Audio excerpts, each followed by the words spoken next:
je peux pendre à l'intérieur, sans toucher le moteur. Il y en a beaucoup qui peuvent pas dire ça, je vous le dis moi. Comme il fait chaud là, on est en plein mois de janvier et on a 16 degrés dehors. Ils nous ont pété la planète les gars. Bon, c'est pas grave. On va faire avec. Je sais pas si c'est parce que je vieillis, mais ça devient pénible.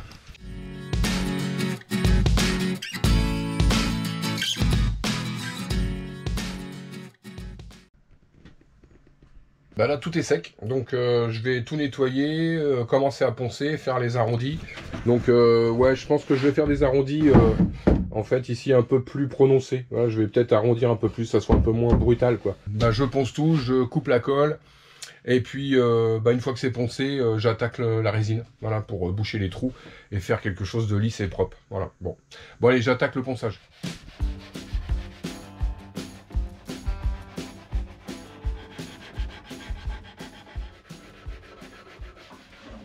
Bon, on y arrive. Ça fait 1h30 que je ponce. C'est alors à la machine, à la main, là j'ai des fois la petite machine là, des fois je prends celle-là. Ça dépend de ce que j'ai besoin de faire, mais dans les petits coins, c'est pas facile de passer, donc on est obligé de tout faire à la main.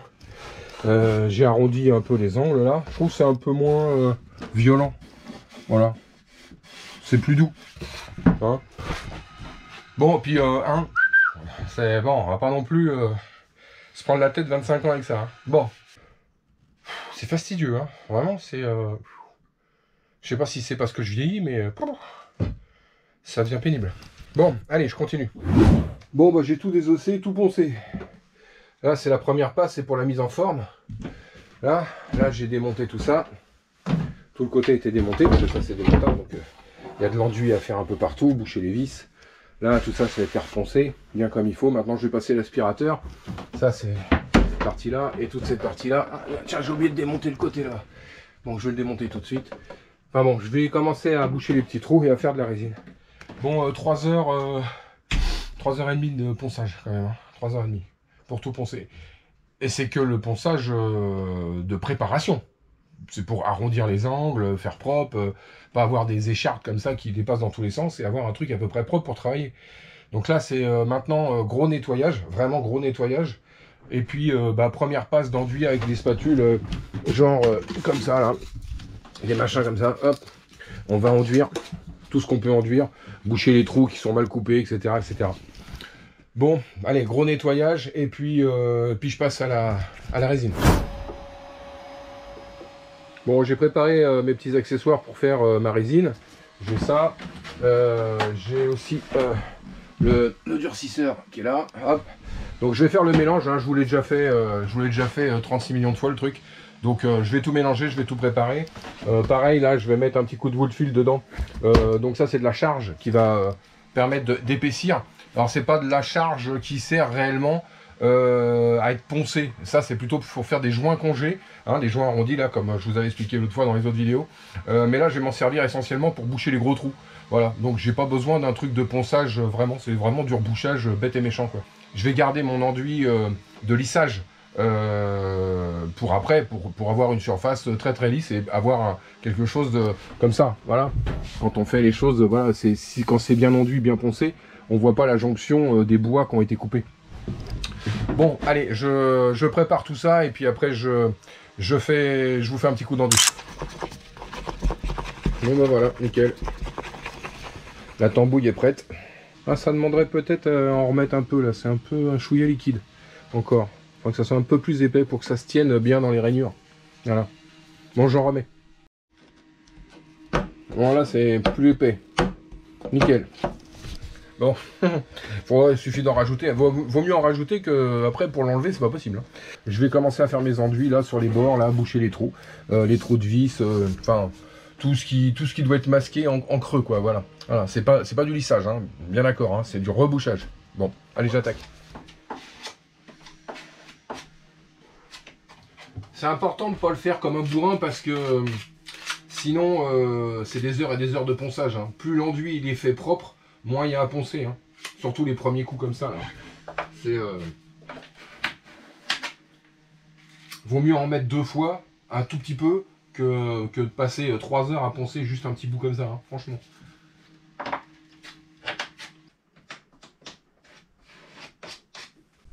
Bon, j'ai commencé ce petit caisson là, ça c'est tout fait. Là j'ai tout fini, les côtés, tout, ça c'est fait aussi. Là l'angle il a été fait, là-bas j'ai mon truc qui est fait. Bon, là je suis bon, il me reste encore toute la partie en bas là. Donc là je viens de claquer en gros 100 grammes de résine. Voilà. Donc je vais refaire un paquet de 100 grammes parce que là, la descente il y a beaucoup à faire hein, quand même. Il y a beaucoup de trous à boucher. Je suis pas très pointu dans l'ajustage, donc ça sent la résine avec l'époxy, ça, je vous le dis moi. Bon, allez, on va faire plusieurs couches. Hein. Quand on n'est pas doué, on n'est pas doué, on fait comme ça.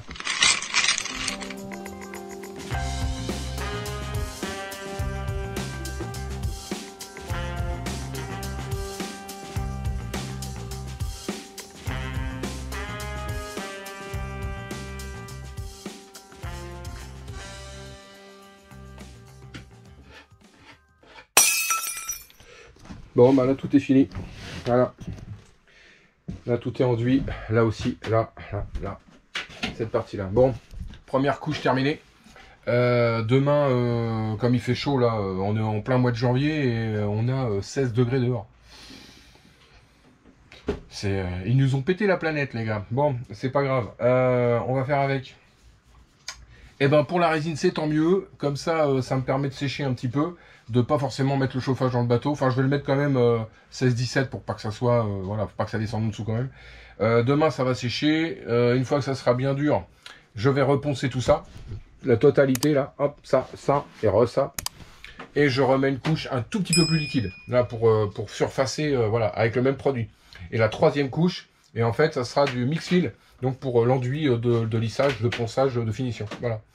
Bon bah les petits loulous, on va attendre que ça sèche et puis on se revoit demain. Allez, à demain. Salut. Bon bah tout mon petit bazar il est sec là, ici, nickel. Donc on va passer à la ponceuse comme ça. Et puis à la ponceuse comme ça. Voilà. Bon, bah il n'y a plus qu'à s'y coller, hein. On va poncer un petit peu et puis remettre une couche d'enduit.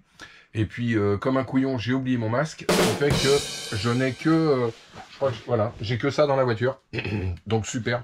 Bon bah allez, j'attaque et puis je vais voir ce que ça donne. Si ça va pas, j'arrête et j'irai chercher un masque chez le marchand. Voilà. Quand on est couillon. Voilà.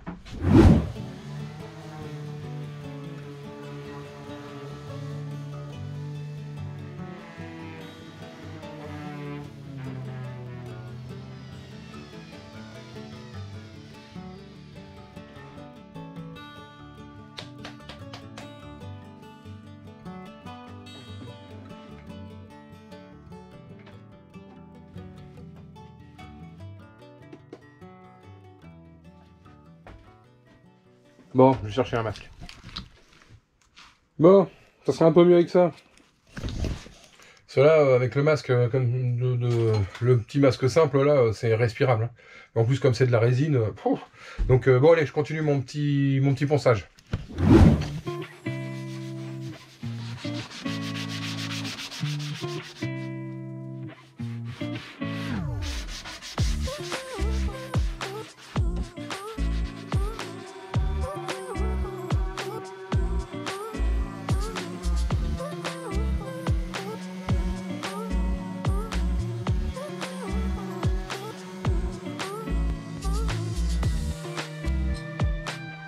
Nickel.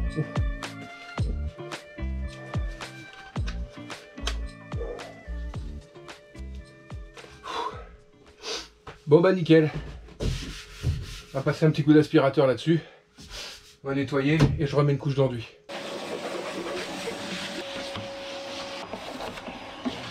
Bon, allez, 60 grammes. 75, 25... On va mettre de la charge. Je vais mettre de la charge, mais un petit peu moins qu'hier.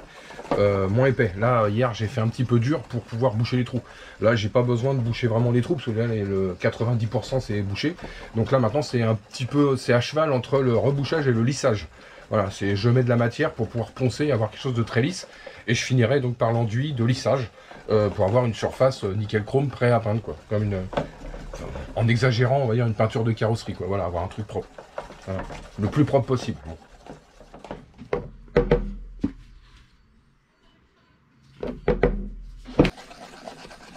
Donc pour 100 g de résine, on met 30 g de durcisseur.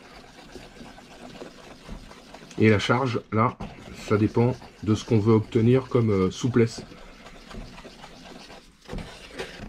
Alors qu'une charge comme ça, on peut coller n'importe quoi. Voilà. Là, on est bien. On est un petit peu plus liquide.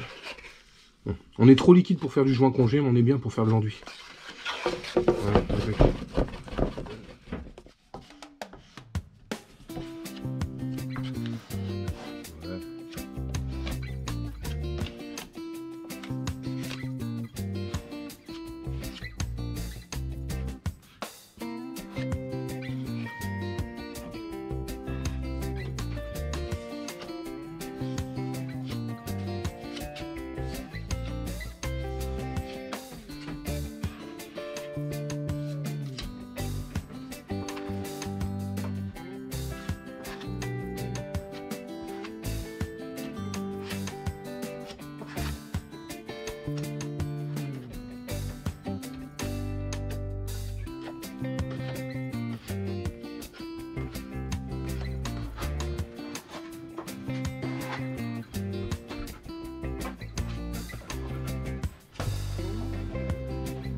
Voilà, il a été réenduit une deuxième fois. J'ai chargé un tout petit peu, il y a un peu de défaut, mais c'est pas grave, on rattrapera tout ça au ponçage. On mettra les angles qu'on a besoin. Voilà, tout ça c'est fait. Ça aussi, ça c'est tout bon. Et les petites pièces là, pareil. Impeccable. Bon, bah je remballe. Allez. Donc on va laisser sécher ça. Demain, rebelote. Demain, je reponce. Et je passe une couche d'enduit de lissage gris. Donc pour vraiment lisser propre, quoi. Voilà. Là, au niveau de la forme, de la finition, grosso modo, je suis à 80% là. Maintenant, faut que je fignole. Bon, les petits loulous. De toute façon, je peux pas aller plus loin là aujourd'hui. Je nettoie mon bazar et puis je rentre. Passez une bonne fin de journée et puis on se voit demain. Allez, salut! Bon. Tout ça c'est bien sec. Donc là, je vais me faire un petit peu chier à tout poncer parce qu'il y a de l'épaisseur. Mais c'est tout bon. Une fois que tout ça, ça va être poncé, je vais mettre mon coup d'enduit de finition, là, l'enduit gris, hein, qui sert vraiment à faire la finition. Donc je vous ferai voir quand même. Et puis bah c'est reparti après pour encore une série de ponçages, quoi. Donc c'est très très long, hein. Faut ponçage enduit, c'est 6-7 jours, hein. C'est enduit, on attend que ça sèche, on ponce, on refait l'enduit, on attend que ça sèche, on ponce, etc. Donc c'est au moins 6 à 7 jours de boulot pour rien que de fabriquer ce truc là, fabriquer le caisson et tous les autres petits accessoires. J'ai regardé les cotations, voilà, il y a quelques bateaux quand même, hein, qui ont des niveaux très hauts, qui sont aux alentours de 25 à 28 cm de haut, sur des marches droites, sur des tubes par exemple. Par exemple, je regardais un truc, des photos, j'ai visité le Josua de Bernard Moitessier. Lui, alors carrément, c'est une échelle avec des tubes soudés, donc au niveau casse-gueule, c'est plutôt... bon, voilà. Mais une échelle, par exemple... une échelle pour les maçons, une échelle de bâtiment, hein, quand on prend une échelle pour monter à l'échelle, les barreaux font 28 cm. J'ai vérifié, par exemple, moi, mon échelle, là, elle fait 28 cm. Je vais vous faire voir. Sur une échelle standard, j'ai 28 cm de marche à marche. Et ça pose aucun problème à personne. Hein. Une échelle normale, voilà, ça fait à peu près ça, 28 cm de haut. Donc on arrive à monter les échelles classiques. Voilà, donc là, je suis à 30 cm pour les marches et je suis à 28 sur la première. Donc je suis pas plus compliqué que ça. Voilà. Donc après, c'est la forme du caisson qui fait la différence. Et oui. Donc en définitif, c'est pas tellement cette hauteur-là de 28 cm, ça fait la même chose, 28.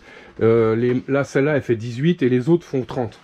Mais c'est pas tellement la hauteur qui pose vraiment un problème. De lever le pied à 30 cm, ça pose pas de souci.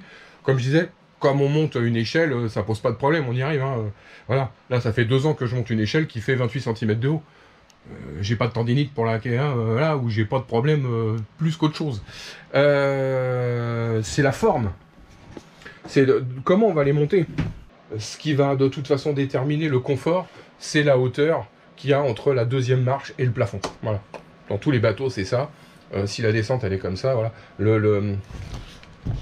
Le cockpit ici, s'il était ravancé et qu'il arrivait là, comme la plupart des bateaux, moi j'ai un tout petit cockpit, mais souvent les cockpits sont beaucoup plus grands et avancent au-dessus du...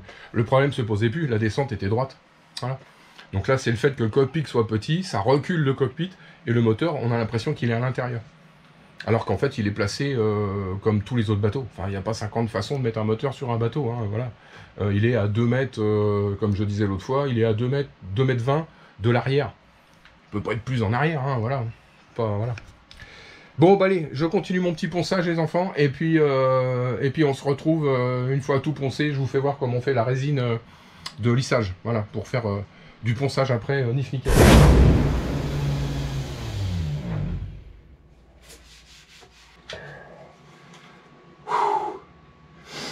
3 heures. J'en peux plus. 3 heures de ponçage. Ah la vache. Et il reste encore 3 heures de ponçage pour la couche, enfin voire même plus, hein, parce que pour la finition c'est encore pire. Bon, et ben je vais nettoyer tout ça. Putain, un peu plus là, je suis trempé. Oh la vache.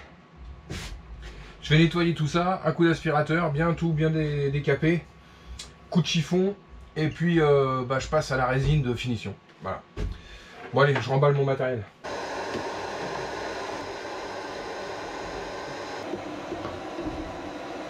Bon là je vais préparer la résine. Donc là c'est du Mixfield 10. Donc ça c'est de l'enduit de ponçage, hein, de lissage. Pour pouvoir faire quelque chose de très propre. Hein. Je me répète à chaque fois. Alors que l'autre c'est pour faire plutôt les joints congés ou reboucher les gros trous. Vous voyez. Bon, je fais pas de la pub à Sycommun, mais c'est une bonne marque hein, comme West System. C'est tout le même truc, hein, mais bon voilà, ça marche très bien. Hein. Ça marche vraiment très bien. Jamais eu de problème, jamais avec ce type de résine. Quoi. Voilà, c'est vraiment une résine époxy de très bonne qualité, ainsi que toutes les charges qu'ils peuvent faire. Hein. C'est vraiment bien. Ou le bibier, le taffetas, etc. Enfin les tissus qu'ils vendent. Hein. C'est vraiment une bonne boîte. Bon, mis à part ça, donc je vais préparer ma petite résine ici avec mon Mixfield 10 et puis bah, je vais enduire tout ça. Donc je vais pas vous faire voir non plus 3 heures d'enduit, un petit peu comme ça pour vous faire voir vite fait et puis je vous ferai voir une fois que tout est réalisé. Voilà, là j'ai fait 100 grammes de résine. Donc ça c'est du gris, hein.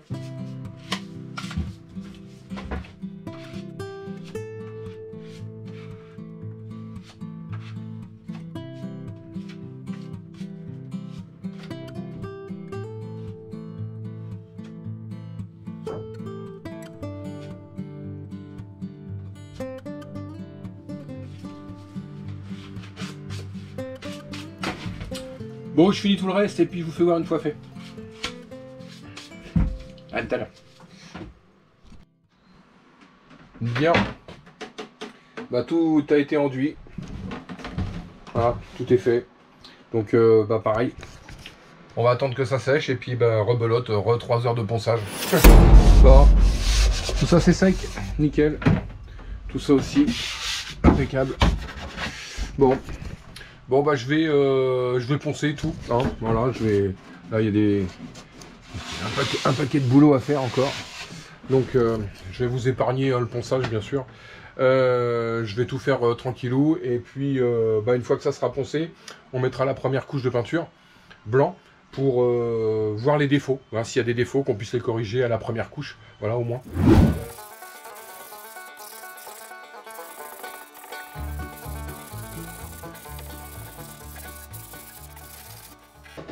Bon. Ouh. Infernal. Ah putain. Fait chaud. Bon bah voilà, ça c'est poncé. Tout ça, ça a été poncé. Et tout ça, c'est poncé aussi. Donc on va bien le nettoyer, passer un coup d'acétone dessus. Et puis bah demain peinture. Voilà, là ce soir, avant de partir, je vais passer un coup d'aspirateur partout. Et puis voilà, ça ira très bien. Donc rebelote, j'ai mis 3h30 pratiquement là pour faire la finition. Parce qu'il y en a beaucoup que je fais à la main. Donc voilà. Et puis demain, demain on attaque les premières couches de peinture pour voir s'il n'y a pas un petit pet de finition à faire quelque part. Voilà. La première couche va nous faire apparaître les défauts, voilà, on va dire. Bon les petits loulous, bon allez, je nettoie mon bazar, hein. Je vais pas vous faire voir comment on passe l'aspirateur non plus. Hein. Donc je vais nettoyer mon truc et puis on se retrouve demain pour la pintoche. Et ben passez une bonne soirée et puis à demain. Allez, salut.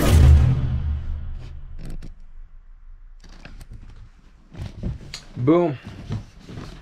Eh ben tout a été aspiré, nettoyé du mieux que j'ai pu. Parce que alors de la poussière, il y en avait un paquet. Hein. J'ai passé plus d'une heure à passer l'aspirateur, le chiffon, etc. pour bien enlever la poussière sur tous les éléments.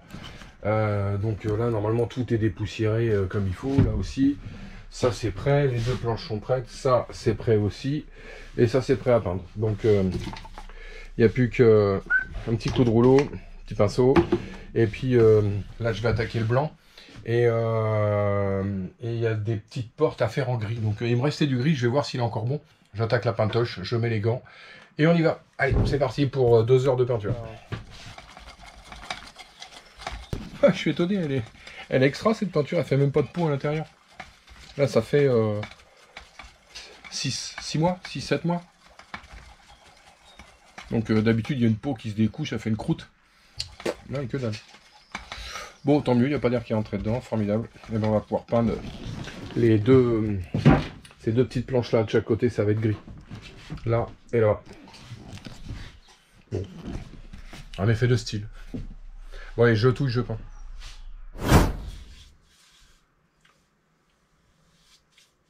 Ce que j'aime bien dans cette peinture, c'est que ça couvre très très bien. Vous voyez, en une couche déjà, c'est... on voit plus le bois déjà en dessous quasiment. Ça n'empêchera pas d'en mettre 3 couches.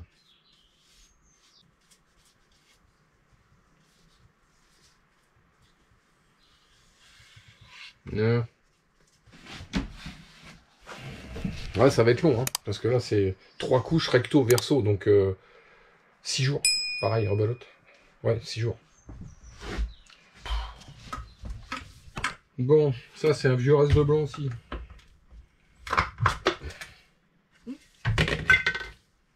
Ok. Eh, je déconne pas, hein. Pas de peau, rien. Pourtant c'est de la glycéro, hein. Un truc pour touiller.